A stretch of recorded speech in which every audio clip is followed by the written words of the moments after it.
내가 알려줄게. 닥터 발론입니다.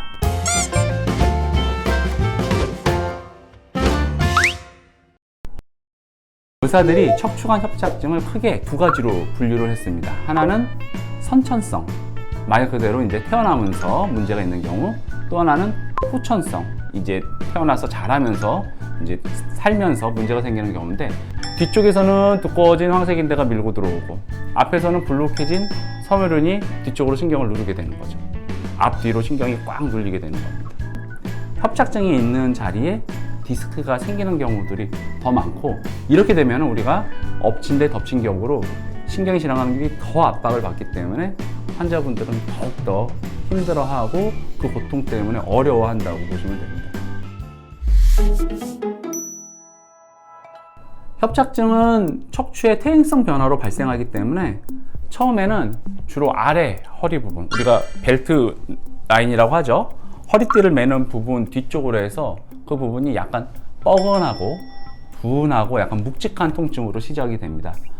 점차 이제 신경이 지나가는 척추관이 좁아지게 되면서 다리로 가는 신경에 압박이 생기니까 허벅지부터 무릎 밑으로 다리에 이제 피가 안 통하는 느낌, 마비되는 느낌, 어떤 분들은 좀 아프다고도 하고 쥐가 자주 난다고도 합니다.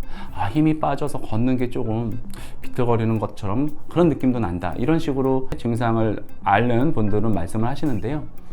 이런 증상들이 앉아있거나 누워있으면 좀 괜찮은데, 유독 오래 서거나 걷다 보면 증상이 심해져서 자꾸 앉았다가 걷게 되고 멈췄다가 걷게 되는 것을 척추관 협착증 환자한테서 자주 볼 수가 있습니다.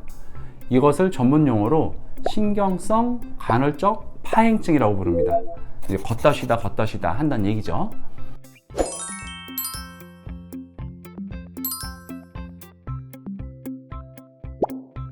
시간이 지날수록 협착증이 조금씩 야금야금 진행이 되면서 이 쉬어가는 간격이 점차 짧아지게 됩니다.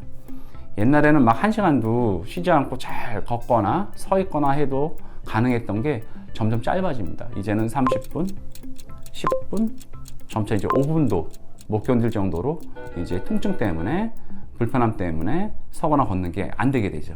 협착증으로 인해서 두터워진 황색인대가 서거나 허리를 뒤로 젖히게 되면 더욱 겹쳐지고 두꺼워지면서 신경을 압박하고 더욱 심하게 통증을 유발하기 때문입니다. 반대로 앉거나 허리를 이렇게 구부리게 되면은 이제 뒤쪽에 있는 황색인대가 이렇게 두터웠던 게 구부리게 되면 약간 늘어나게 되거든요. 살짝 느슨해지면서 펴지게 됩니다. 그러면 신경 압박이 조금 느슨해지니까 협착증 증상이 자연스럽게 조금 좋아지죠.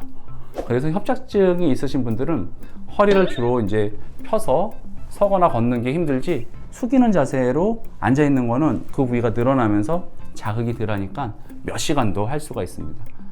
자전거를 타는 것도 우리가 숙이는 자세로 타니까 환자분들이 오랫동안 쉬지 않고 탈 수가 있는데, 저한테 물어보시는 환자분들 중에 걷는 거는 이제 오래 못 하겠다는 거예요. 서 있거나 걷는 거는.